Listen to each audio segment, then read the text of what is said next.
तुमच्या इन्शुरन्स एजंटने जर तुम्हाला सांगितलंय की फक्त एकदा हेल्थ इन्शुरन्सची पॉलिसी घ्या, मग जो काही खर्च होईल हॉस्पिटलचा तो पूर्णपणे कंपनी पे करेल. पण ज्या वेळेला तुम्ही खरंच क्लेम घ्यायला जाल हॉस्पिटलमध्ये, त्यावेळेस तुम्हाला लक्षात आलं की तुमच्या तर पॉलिसीमध्ये रूम रेंटला कॅपिंग आहे. मग त्यावेळी तुम्हाला तिथं लाखो रुपयाचं नुकसान होऊ शकतंय.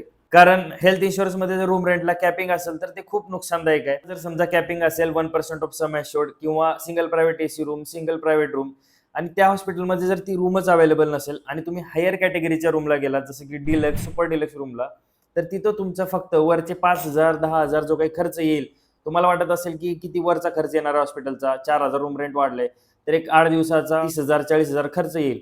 पण पूर्ण क्लेममध्ये तुमची अमाउंट रिड्यूस होते आणि जवळपास 40 ते 50% अमाउंट तुमची क्लेमची रिड्यूस होऊ शकते. कारण रूम रेंट कॅपिंग सोबत बाकी सर्व जो खर्च असतो तो सुद्धा स्प्लिट होतो. त्यामुळे कधीही पॉलिसी घेताना तुम्ही जे पॉलिसीचे एक्सक्लुजन आहेत ते चेक करायचे आहेत. जसं की रूम रेंटला कॅपिंग असेल, तुमच्या पॉलिसीमध्ये रिस्टोरेशन बेनिफिट आहे का, तुमच्या पॉलिसीमध्ये झोन बेस्ड को पेमेंट तर नाही किंवा काही डिसीजला सबलिमिट तर नाही. या सर्व गोष्टी प्रॉपर चेक केल्यानंतरच तुम्हाला पॉलिसी साइन करायचं आहे. नाहीतर तुम्हाला लाखो रुपयाचं नुकसान होऊ शकते. त्यामुळे बेस्ट आहे की हेल्थ इन्शुरन्स घेताना क्रॉस चेक करूनच पॉलिसी घ्यायला पाहिजे आणि रँडमली पॉलिसी बाय करायची नाहीये.